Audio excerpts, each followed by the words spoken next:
తెలుగు రాష్ట్రాల ప్రజలకు లేడీ అఘోరి చుక్కలు చూపిస్తుందని చెప్పుకోవచ్చు. ఇటీవల ఆంధ్రప్రదేశ్‌లో లేడీ అఘోరి చేసిన పనులకు పోలీసులు సీరియస్ అయ్యారు.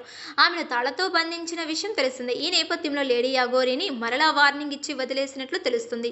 ఎప్పుడైతే సికింద్రాబాద్ ముత్యాలమ్మ ఘటన వెలుగులోకి వచ్చిందో లేడీ అఘోరి అక్కడికి వచ్చింది. అక్కడ పూజలు చేసి విగ్రహాలను ధ్వంసం చేసిన వాళ్లను నాశనం చేస్తారని రచ్చరచ్చ చేసింది. ఆ తర్వాత ఎక్కువ తెలంగాణలో ఆలయాలు ధ్వంసం జరిగినా కూడా వాటిపై మాట్లాడింది. సనాతన ధర్మం కోసం తన ప్రాణాలను సైతం అర్పిస్తానని చెప్పుకొచ్చింది. అంతేకాకుండా అఘోరి తెలంగాణ సీఎం రేవంత్‌కు చుక్కలు చూపించిందని చెప్పుకోవచ్చు.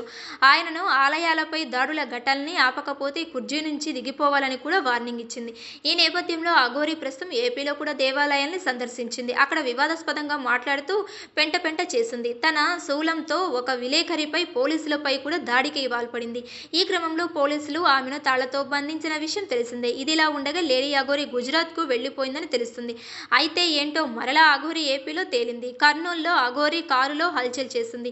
ఈసారి అఘోరి కాస్త కొత్త లుక్‌తో కనిపించినట్లు తెలుస్తుంది. సడన్‌గా గడ్డం మీసాలతో అఘోరి కొత్తగా కనిపించింది. దీంతో ఒక్కసారిగా అందరూ షాక్‌కు గురైనట్లు సమాచారం. ఆమెను కొంతమంది స్థానికులు అడ్డగించి వాగ్వాదానికి దిగినట్లు తెలుస్తుంది. నిమ్మకాయలతో ఏం చేస్తున్నావని ఆమెతో గొడవకు దిగారు. దీంతో అక్కడ కారులోనే ఉండి అఘోరి వారితో మాట్లాడింది. కానీ స్థానికులు మాత్రం అఘోరి పనులపై సీరియస్ అయినట్లు తెలుస్తుంది. ఒకప్పుడు నగ్నంగా బట్టలు లేకుండా కనిపించిన అఘోరి ఒక్కసారిగా గడ్డం మీసాలతో ఉన్న కొత్త లుక్ మాత్రం వైరల్‌గా మారిందని చెప్పుకోవచ్చు.